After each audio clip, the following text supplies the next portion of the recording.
Welcome to a divine journey of crafting, with Daggs at the helm and the support of the Jewelers Crypto Guild.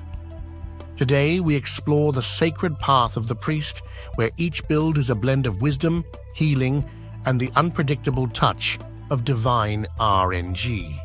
With Daggs guiding every step, we delve into the mystical possibilities of creating a priest that can heal, protect, and inspire. Are you ready to discover the spiritual and potent powers of the priest? Let the crafting commence.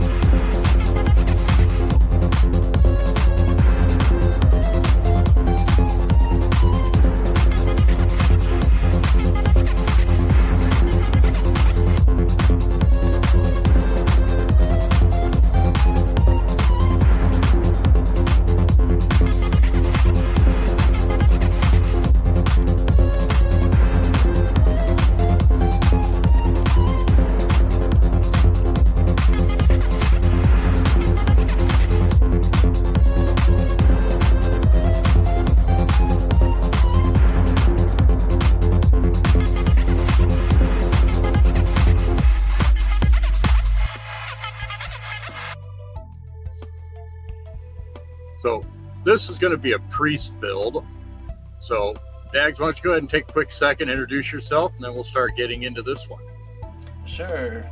I'm Daggs, one of the guild leaders of the Jewelers Guild. We're a combat guild, and I'm working with Zan today to introduce some basic classes and some basic builds. Zan, how you doing? Let's hit it, man. Wonderful. So we got a priest build here, and it looks like you got it named as the basic bitch. Oh yeah. Now, that's not very nice. Well, she likes to get her Stanley Cup and her Starbucks coffee, and she likes to take it easy. So this is as basic of a priest build as you can get. There is nothing fancy. It's all healing and survival. So sounds good. So it looks like subclass. You got it pretty much. What do you got it here? You got pretty much whatever it looks like. Anything with high wisdom. Yeah. Or high vitality. So it depends on. So some of my priests, I really like high vitality and high endurance. So I prefer to have a melee class in the subclass. At the time of this recording, we cannot utilize subclass abilities. So you're just using your subclass for stat boosts on your level ups. So if I want high endurance and although some of the casters do have high endurance growth percentages too, but so maybe that's why I just wrote melee and for vitality. But if you want higher vitality, go your melee route. If you want higher wisdom, go your magic route. You'll get bonuses for intelligence too.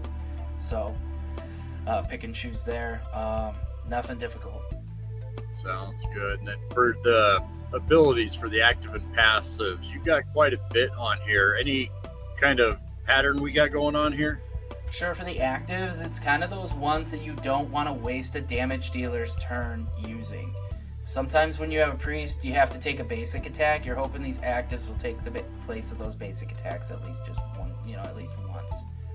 Yeah, and I can see the heal and cleanse being a good one for a priest. Sure, because these abilities are going to be they're not going to cost any mana, so a free heal or free cleanse is great. And then Death Mark is one of those builds where your team does more damage to the target, right? So your priest, who better to do that target than someone who's about to do a basic attack that's going to do 40 damage, So, yeah, kind of the wild card here. I can see that. I mean, it's pretty good build as far as what I can see so far as for a healer. Yep. I'm not much of a healer player, but it works for me. Yeah, and then those passives, like, if you're not going like efficient to make your spells cheaper, or you're not, this is kind of the build where that leadership will definitely shine. Same with intimidation and stuff like that. So it's kind of like spread the wealth to your teammates, kind of. All right, looks here, your stone and your growth looks like you're focusing on wisdom again. Yeah, so wisdom's kind of important for your stone because if you do go with, especially if you go with a melee subclass, their wisdom growth percents are garbage. So you really have to boost that up. Plus, wisdom is the cheapest stone right now. Nobody cares about it. I I think like a greater wisdom crystal. So what is it? The insight crystal is like a third the price of all the other and fortitude. So the fortitude one and the insight one are like a third of the price of all the other crystals, greater crystals. So yeah. But you need to boost. You absolutely need to boost the wisdom growth for this. Otherwise, you're not going to get those +3s on level ups, and that's important. All right, so I do want to cover something real quick here just for the newer players. Don't be like me. Intelligence is not your intellect. Intelligence is your wit stone, and your wisdom is your intellect stone, or not intellect, what's the insight stone. So I always have a problem with that. When I'm looking for a wisdom stone, I'm always going after the wit. When I'm going for intelligence stone, I'm always going for an insight. I don't know why they did that, but you can always click on the asset before you buy it, and it'll tell you which one you're buying. Well, you want us to read now? Come on. Oh. Well, it depends. Do you want to waste 100 jewel? Why not? I waste 100 jewel or 100. I waste shit all the time in DFK. All right. So you got a very complicated setup here as far as where you're putting your stats. It looks like you're still focusing on wisdom, a little bit of intellect, and vitality. All the way up to 8. Yeah, wisdom all the way through with the crystals as well. All your heals have a bonus based off of a multiplier based off on how much wisdom you have. Yeah. Okay, and then 40% of the mana that you get on the roll, 40% is based off of wisdom. So wisdom's doing two things for your priest. It's making it more powerful, and it's also giving it a small mana boost. Super important for the priest. Well, this priest, the healing priest. Yeah, so this I can't wait till we a get healing serious priest. damage ones. Yeah, we need to stress that this is a healing priest. That's why I'm not putting any points into Daggs. There's no chance to hit, well, unless you get blinded, right? So we just want to max out the wisdom. And at the time of this recording, there's no amnesia for any of your wisdom spells or any of your healing spells. I think there will be in the future, but right now, no. So we want to pump up vitality early so you get those early bonuses. We want to pump up intelligence early and wisdom early so you get those mana bonuses. Yeah, I see here you switched from the vitality over to luck. So you're not so much worried about the health anymore. Now you want the crits. Yeah, by this time you should be around 20 vitality. If not, you could stop at 15. Well, I wouldn't do anything lower than 15 vitality. I'd be shooting for 20 vitality, 40 wisdom, and 25 intelligence, like we said there. And we switched over to luck because you can critically heal. You can have critical heals, which is crazy. So we want to move away from vitality as soon as we can and start moving into some of those other stats. Looks like you focus pretty much on the wisdom, intelligence, and luck all the way up to 15 from there, and then you got a health at 600 and a mana at 215. Yep. Yeah, that's a pretty chunky priest there. So, yeah, and if you're not a luck person, you can stick with vitality or agility or even endurance. I love crits. Yeah, I'm a crit guy. Crit's king. But also, I like surviving a wild charge, which kind of segues into level 16. Once you start getting around level 15, the boar hunts get the void hunts with the boars get dramatically more difficult. And I put some points into endurance because that's your physical defense, and I was tired of my priest dying from a wild charge if they didn't have full health. So... your priest is the one that's going to get critted, of course. Sure, yeah, and they're not going to block because we're not putting any points into dexterity. So, Yeah, a little bit of endurance goes a long way. But if you want to dump all that into luck instead, that's fine too. So, yeah, basic. Yeah, and it lives up to its name, basic bitch. We didn't do anything special here. So, Definitely nothing special. But how important are these down here, the 875 and the 325 for your health and mana?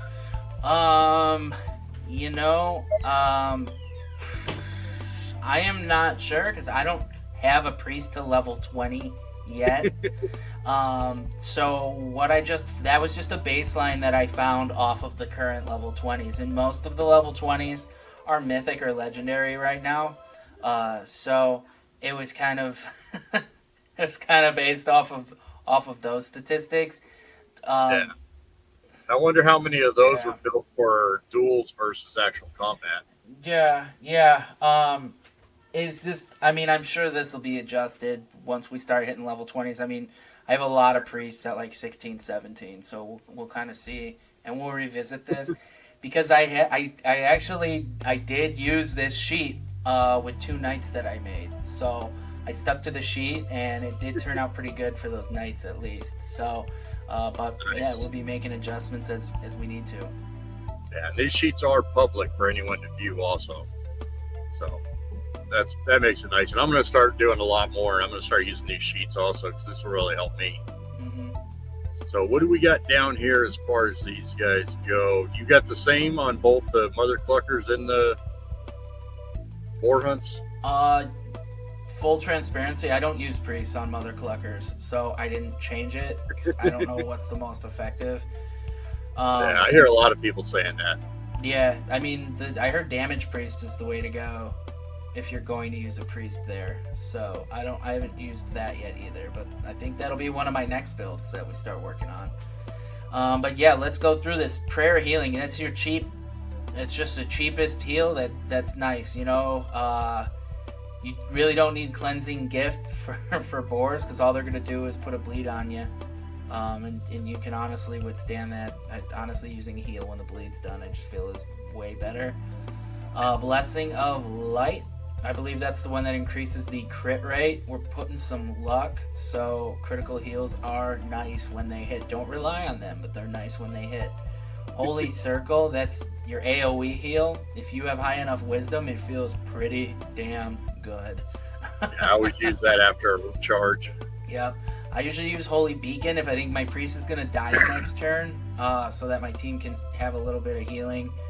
If the priest dies, and if the priest lives, even better. But yeah, Holy Beacons that heal over time.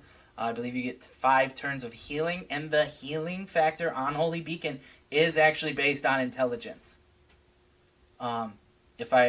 So that's, you get like a bonus for your intelligence amount. So we've been pumping it the whole time too. So those should be pretty good. Yeah, intelligence was the whole time.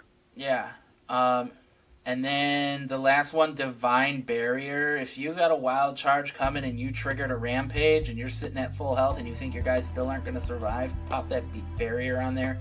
It'll put a barrier on your whole team. That doesn't go away. So if you use a Divine Barrier and then you use it again, but your barrier's still there, they just stack up.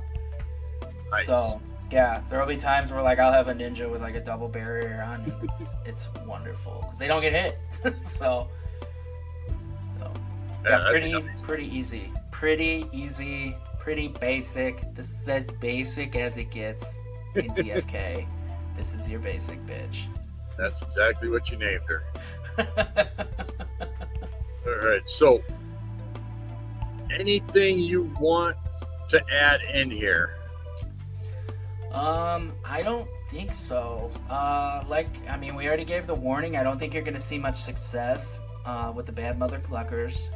I'm sure, and if you did, maybe cleanse. I did try it with cleansing gift, right? I did try this with cleansing gift, and it was pointless with cleansing gift. So I just went for the heals instead. So some people like freedom. That might be instead of Holy Circle, but yeah, I mean, this is just supposed to be a basic build. Should get you through your boar hunts, and dare I say, when the scrub fights hit, I bet this will be fine too. Yeah, I can't wait till the scrub fights hit. Yeah. All right. Well, that sounds good. So, hey, I appreciate your time going through all this, and I can't wait to start building some basic bitches just to help fight some boars.